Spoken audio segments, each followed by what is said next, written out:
Alright, what's going on, everybody? Got another gold guide video for you today. It's the Holger-26, basically the G36, well, I guess a light machine gun variant. But as you can see, for the kills build, I've basically got it exactly like the G36.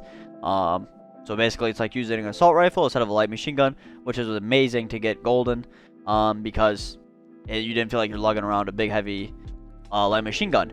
But again, trying to stick with the whole shorter videos like the MG34. I'm not going to go too in depth, but I'll still be like, again, if this is your first video that you've seen from me or your first gold guide, I usually break down the guns into 3 different builds or 4 different builds. For light machine gun, it's only 3 because instead of reload kills, you need double kills, which ties into the kills build, so you lose 1 build.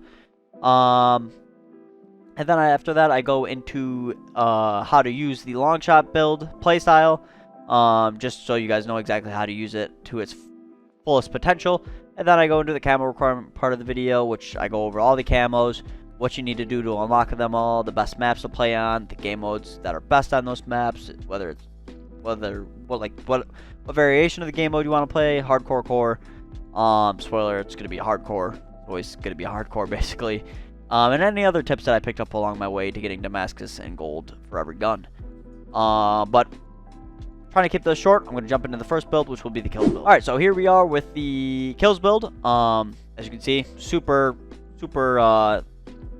like agile, super mobile, very similar to an AR.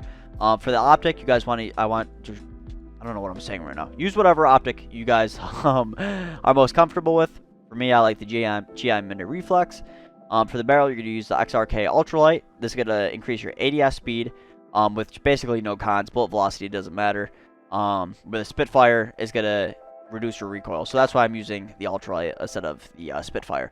Use the Merc foregrip because it's going to help you with your recoil control and also your hipfire accuracy, which is nice because there is a hipfire kill challenge.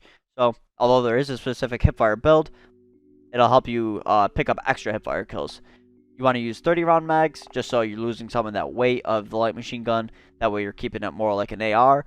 And then for the rear grip, as always, one of my favorite attachments in the game, Discipled grip tape, which will help you with your sprint to fire speed and also your ADS speed, which plays into that aggressive play style and is super beneficial in hardcore. But that's going to be it for the kills build. Moving on to the hipfire. Alright, so here we are with probably one of the craziest looking guns I think I've made in this game. This is the hipfire build. Again, you're using the Spitfire barrel to keep, so you have fast movement speed and then ADS speed, but you're not aiming. And then the cons won't matter because bullet velocity doesn't matter, recoil control doesn't matter because you're not aiming. Then also use your stock, ties into movement, even more movement speed, and again ADS speed, but you're not aiming. For aiming stability, well, this is like the con. That's not going to matter because you're not aiming. And again, recoil control, it doesn't matter. So with those two, you're going to be super mobile. And then for the laser sight, this is the best laser sight in the game for hipfire. You can see right here, it says greatly, 1 milliwatt doesn't. And then you can see I have the 5 milliwatt equipped. If I go to the 1 milliwatt, it reduces. So make sure you're using the 5 milliwatt laser. Then the underbarrel, Merc foregrip is the only foregrip in the game, to my knowledge, that helps with your hipfire accuracy. So if I go through right here, you can see none of these grips help with hipfire accuracy except for the Merc foregrip. And then instead of using, there is no extended mags, there's only like reduced mags, which would be the 30 rounders, but you're not using that. You're just using sleight of hand by itself, and you're keeping a, I guess, quote unquote extended mag, although it's not really extended, it's the normal magazine for the gun. But that's actually it for the hipfire build. This gun was a ton of fun to use, super agile. If shipment's out for you right now and you guys have this gun, you will just tear people apart, just running around hipfiring. Using this was just a blast. But that's it for the hipfire build. Moving on to the what's the last one? Oh, the Longshot build. Almost forgot. Alright, so here is the Longshot build. Before I get into the actual attachments, one of the most important parts of this build is the smoke grenade. And I'll kind of explain that once I get in game and show you guys how to use this build. So getting to the actual attachments, you want to use a thermal sight. Doesn't matter which thermal sight it is, but you could also, if you don't have the thermal sight available to you, you could use the night vision sight. Night vision sight's what I used over the thermal sight 90% of the time, just because I didn't have the thermal unlocked when I was going for my long shot kills. But again, if you have thermal sight, I would recommend it over the night vision sight, but the night vision sight will work just as well. And then you want to use the compensator, because usually you go for the barrel for the recoil control, but as you can see, there's no barrel that helps with your recoil control, so I use a compensator to help with your recoil. Underbarrel. The two pros you're looking for are recoil control and aiming stability for the long shot build, which the Ranger foregrip has both, so make sure you have that. And then for the grip, granulated grip tape is going to help with your aiming stability. Again, one of the most important things for the long shot build. Aim walking steadiness doesn't really matter because you're just going to be mounted on a wall. And the FSS Ranger, again, aiming stability. If you find that this build has too much recoil, you could swap out the granulated grip tape for rubberized grip tape. That'll help you with your recoil. You will lose some aiming stability, but if you're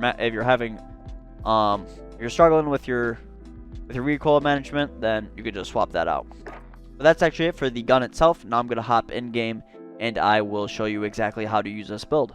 Alright, so here we are in game. Real quick before I get into the playstyle too much, one thing to mention is that anything that I do on this side of the map, if you are on that side of the map, it will apply exactly the same. So with that in mind, getting into the whole smoke grenade thing, if you were to just jump up on this wall and someone was down on that wall, or vice versa, they're down here on this wall and you're trying to jump up on that wall down there, if you go to jump up here and they're just sitting there mounted, you're going to get shot instantly, and you're basically 9 out of 10 times you're going to be shot before you can shoot them.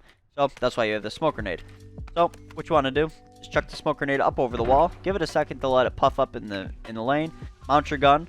As you can see on the left side of my screen, it's completely blocked, but if you look through with your thermal or your night vision sight, you can see through, no problem. You can shoot the guy, get your long shot, and your mounted kill.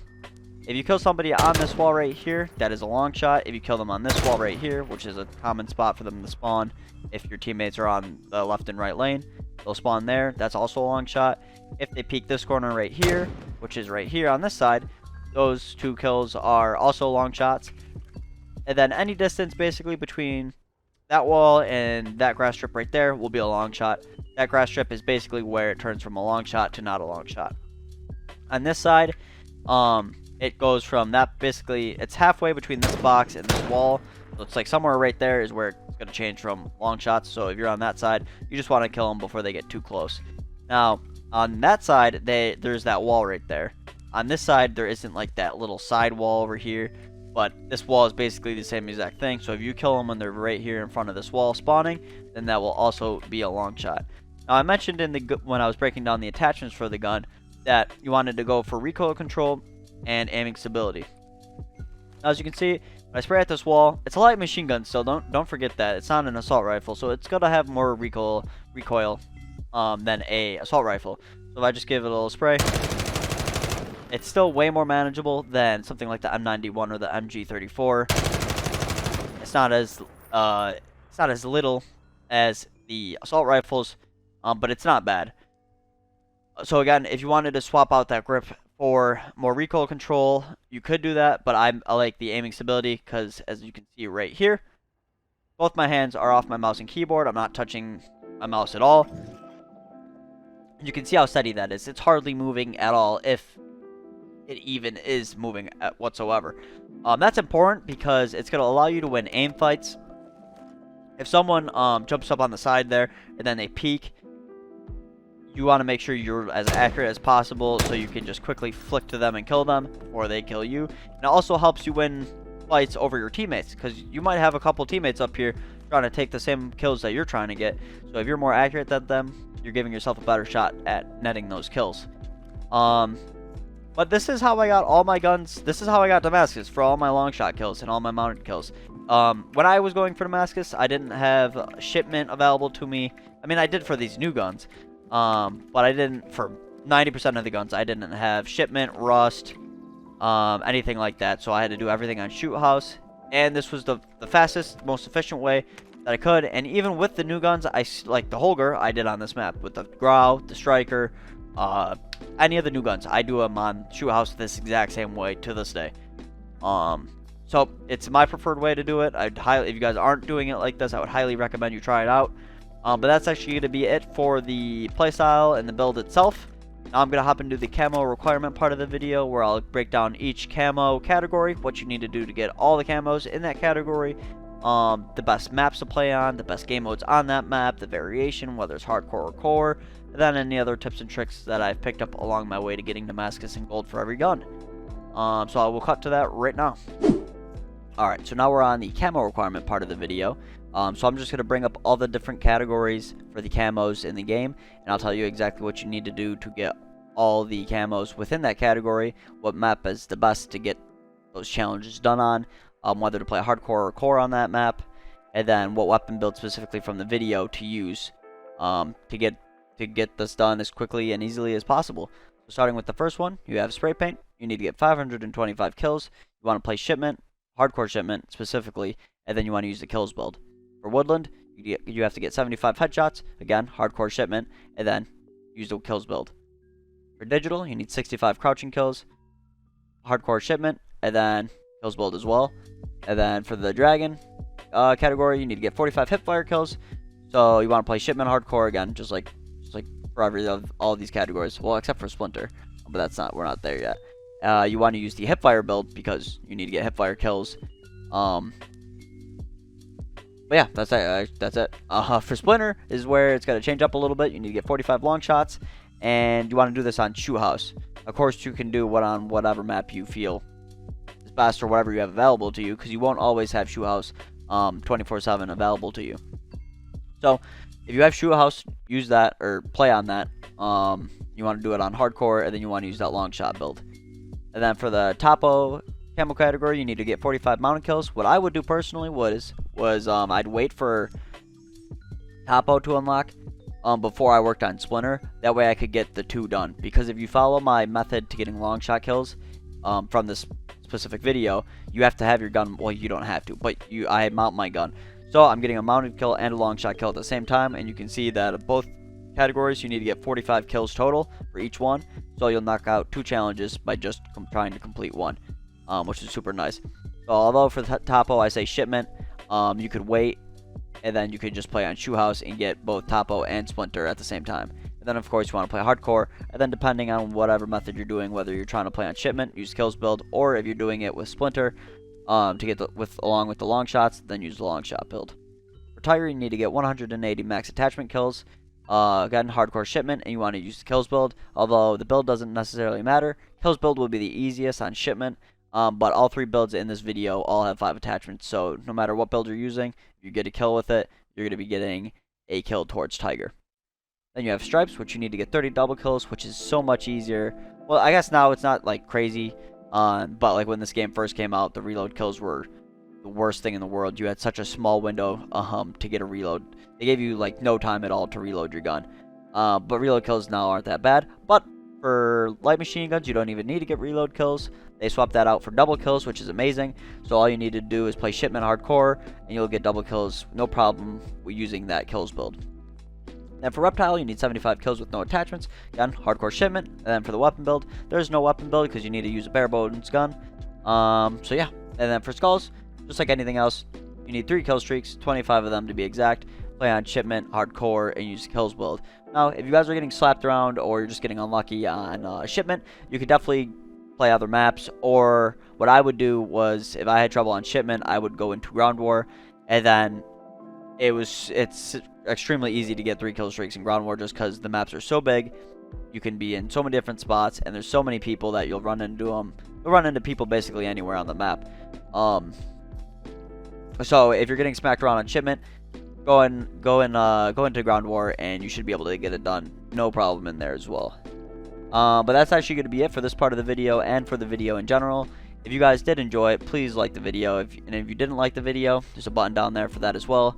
If you guys have any feedback, comments, concerns, anything like that, just drop a comment down below. I usually see and reply to every comment, just because if you guys do anything really with the channel, I get like a notification on my phone.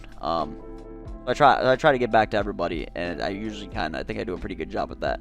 But I always feel weird asking for people to subscribe, so I always put this little clip of FaZe Jeff in here at the end, and he kind of just explains like how his mentality about like what he says about subscribing kind of fits in with mine, so that's why I put this in here. But I'm going to cut to that now, guys, and I'll see you guys in the next video. Take care. Jeff is such a lame. He used to mock people for asking for subscribers, and now that's all he does. It's like, dude, the analytics between a video where you tell somebody just adding, hey, can you subscribe, versus not. It's actually insane. It's literally a friendly reminder that you can subscribe. I ain't begging for shit. I got enough. But if you want to subscribe, I appreciate it.